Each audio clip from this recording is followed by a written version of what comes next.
اور پھر اگر بدرو بھی اللہ نے ہی تخلیق کی تو پھر سزا کا مقصد کیا؟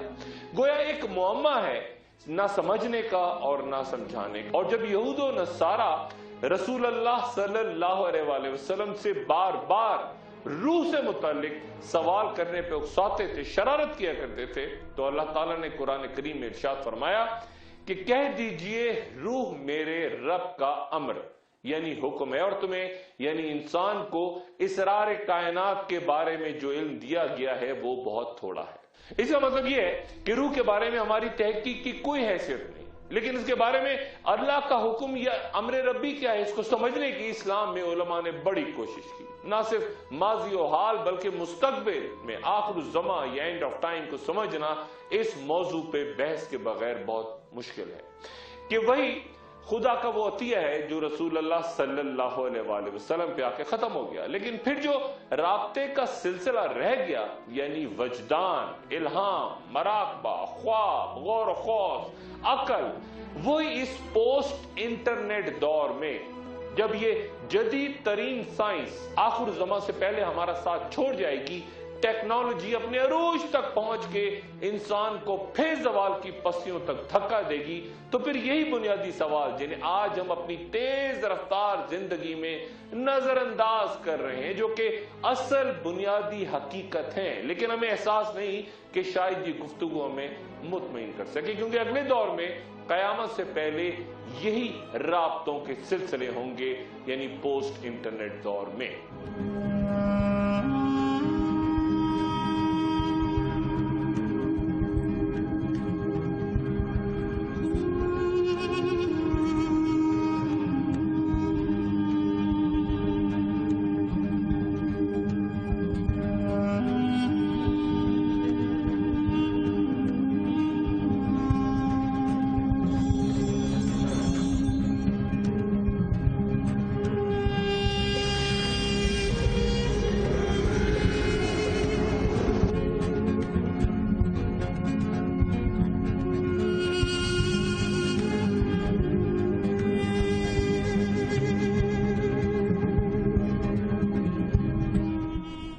اس موضوع پہ تحقیق کے دوران میں نے امام غزالی رحمۃ اللہ علیہ کی احیاء علوم سے رجوع کیا، لیکن ان کی دلیل یہ ہے کہ یہ یعنی روح ان بھیدوں میں سے ہے جس کو ظاہر کرنا جائز نہیں، لیکن کتاب کے اختتام میں موت پر ایک الگ باب کے طور پہ امام غزالی تحریر کرتے ہیں اور قبر کے عنوان سے کہتے ہیں کہ شاید تمہارے ذہن میں آئے کہ ہم نے کئی کافروں کی قبریں کھلی دیکھی ہیں، ہمیں تو سانپ، بچھو یا کوئی عذاب ہوتا نظر نہیں آیا، کیسے عذاب قبر میں یقین کریں؟